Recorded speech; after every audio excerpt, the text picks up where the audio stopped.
দীর্ঘ প্রতীক্ষার অবসান। পূর্ব বর্ধমানের 265 নম্বর মেমারি বিধানসভা কেন্দ্রের রাজনৈতিক সমীকরণ এক নিমেষে বদলে গেল।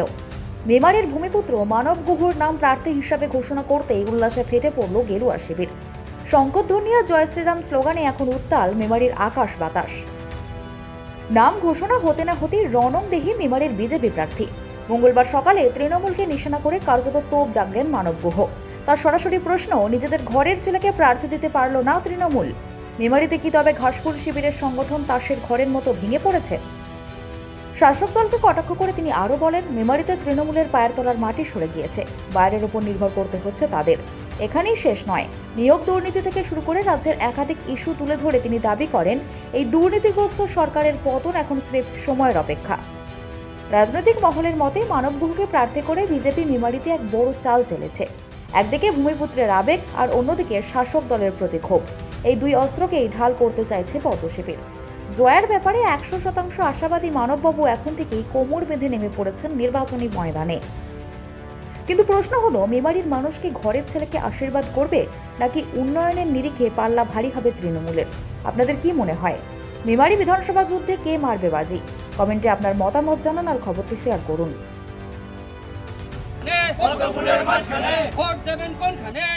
খুব ভালো তো লাগছে। দীর্ঘ প্রতীক্ষার অবসান নয়।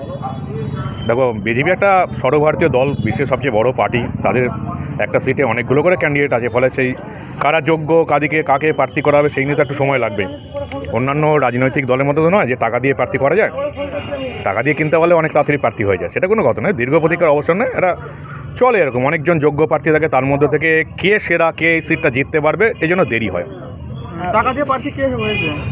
টাকা দিয়ে প্রার্থী কে হয়েছে জানি না, অনেক জায়গায় খবর আসছে, তোমরা খবর নাও, তোমরা তো সংবাদ মাধ্যমে আছো। উল্টো দিকে একদম তৃণমূলের জেলা যুব সভাপতি, কতটা শক্ত হবে বা কতটা সোজা? সোজা থাকতে বলে কিছু ভাবছি না, আমি নিজের প্রচার নিয়ে ভাবছি, মানুষের উন্নতি নিয়ে ভাবছি। 1 নম্বর ওয়ার্ডের বাসিন্দা, মানে আমি মেমারির লোক। যা কিছু আমার পড়াশোনা, শিক্ষা দীক্ষা, প্রোগ্রাম সব কিছু মেমারিতেই করা। তৃণমূল তো মেমারি থেকে প্রার্থী খুঁজে পায়নি, বলে বর্ধমান থেকে আনতে হয়েছে। আর প্রার্থী নিয়ে আমি কিছু বলতে চাই না, আমি আমার কথা মানুষকে বলতে চাই।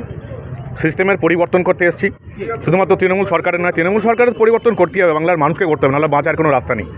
তৃণমূলের মতন একটা চোর, চিটিংবাজ, তোষণবাজের দলটাকে যদি বাংলার মানুষ সরাতে না পারে, তাহলে বাংলার মানুষের বিপদ। মানুষ এটা বুঝেও গেছে।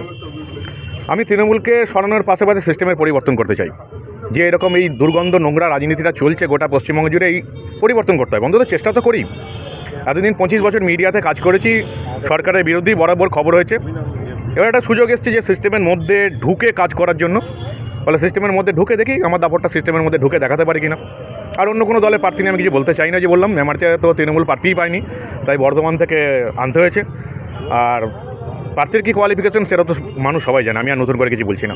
ঘরের ছেলে মানব গুহ জিন্দাবাদ, ঘরের ছেলে মানব গুহ জিন্দাবাদ।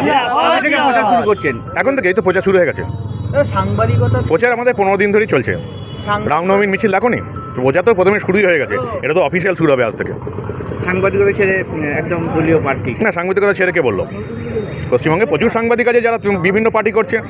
সাংবাদিক তৃণমূলের মুখপাত্র হয়ে বসে আছে, সাংবাদিকরা রাজ্যসভায় গেছে।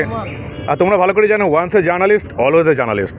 ফলে এই ভোটের পর্ব মিটে গেলে আবার সাংবাদিকতা করবো, অসুবিধা কী আছে? সবাই তো করছে। মেমারিবাসী, পশ্চিমবঙ্গের মেমারিবাসীকে নতুন করে বলার কিছু নেই। তোমরা মাঠে গেলেই দেখতে পাবে, আলুর অবস্থা দেখছো তো?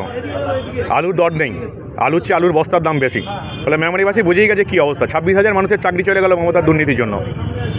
সেখানে তো মেমারি ছেলেগুলো আছে। তো এই চোর, চিটিংবাজ, দুর্নীতিবাজ, তোষণবাজের দলটা রাজ্যটাকে কী অবস্থা করে দিয়েছে। জয়ের ব্যাপারে আশাবাদী। এই 15 দিন ঘুরে দেখলাম, মেমারি মানুষ পরিবর্তন চাইছে। মেমারি মানুষ তৃণমূলকে চায় না, তারা পদ্মফুলকে ভোট দেবে।